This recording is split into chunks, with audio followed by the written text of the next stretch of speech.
Você falou uma coisa muito interessante, né, sobre o porquê Deus não intervém em tudo e porque ele também não deixa de intervir em 100% das coisas, né? Então, se você fala que se ele não intervisse em nada, a gente ia talvez perder a crença de que isso aí poderia acontecer, né, de alguma forma. E se ele interviesse em tudo, a gente ia simplesmente talvez se acomodar, né? Ou a gente talvez pudesse ter é, uma segurança tão grande de que isso daí iria acontecer, de que talvez poderia até não ser legítimo, de alguma forma, não é? Então, é quase como se eu tenho certeza que isso vai acontecer, então também não vou fazer nada, Uhum. né? E, então, eu achei muito interessante você falando sobre esse meio termo, de que ele intervém em alguns momentos. Porque eu estava discutindo com um amigo esses dias sobre o livre-arbítrio. Comentei um pouco com você antes.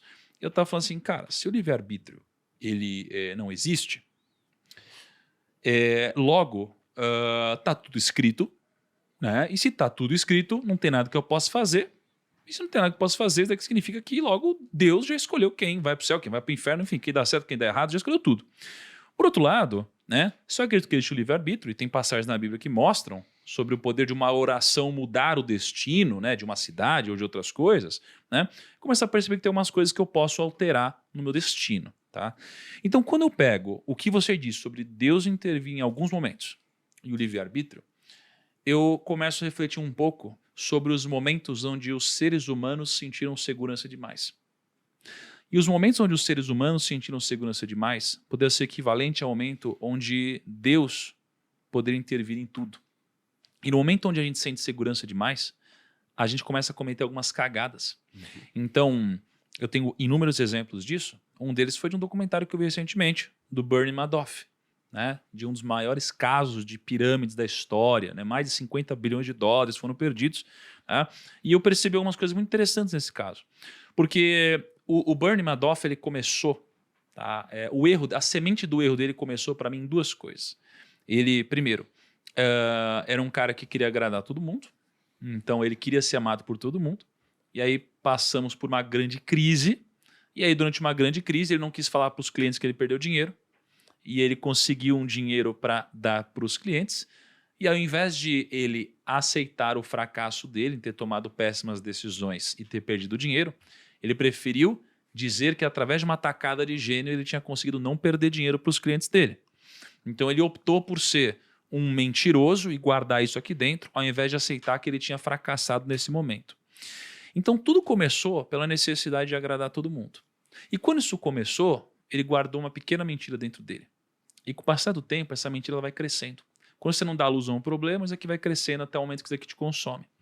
E com o passar do tempo, o que começou a acontecer é que os clientes dele começaram a sentir muito confiantes no dinheiro que eles estavam ganhando. E ele, alimentando essa mentira, ele fazia os clientes acreditarem que eles estavam de fato ganhando dinheiro. E com o passar do tempo, os clientes ganharam tanto dinheiro por tanto tempo que eles ficaram cegos. E no momento que eles ficaram cegos pela certeza de que isso ia acontecer, eles começaram a perder completamente qualquer grau de julgamento.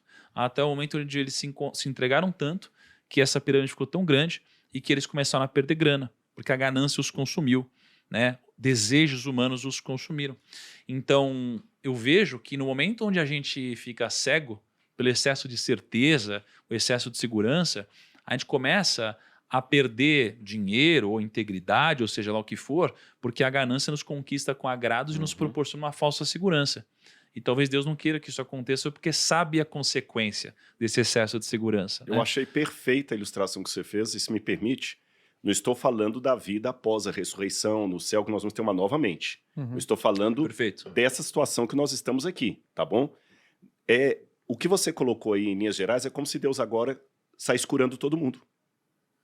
Vou curar todo mundo que está com câncer, vou tirar todo mundo da miséria.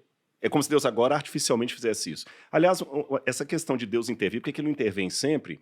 Eu vou fazer uma pergunta estúpida aqui. Pela audiência que você tem, pelo tipo, o perfil do nicho que assiste PrimoCast e vocês aqui, a pergunta, já estou antecipando para todo mundo, é estúpida. Se o problema, muitas vezes, de um país é a questão social, financeira, por que o governo não imprime um monte de dinheiro e dá para todo mundo? Eu falei que a pergunta era estúpida.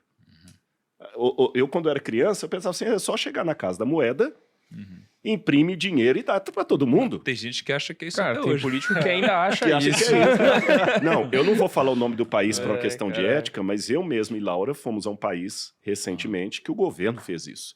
E quebrou de tal maneira o país que cartão de crédito não tem como usar, todo mundo só anda com pochete com um monte de dinheiro e você tem que estar trocando dinheiro todo dia por dólar. Bagunçou.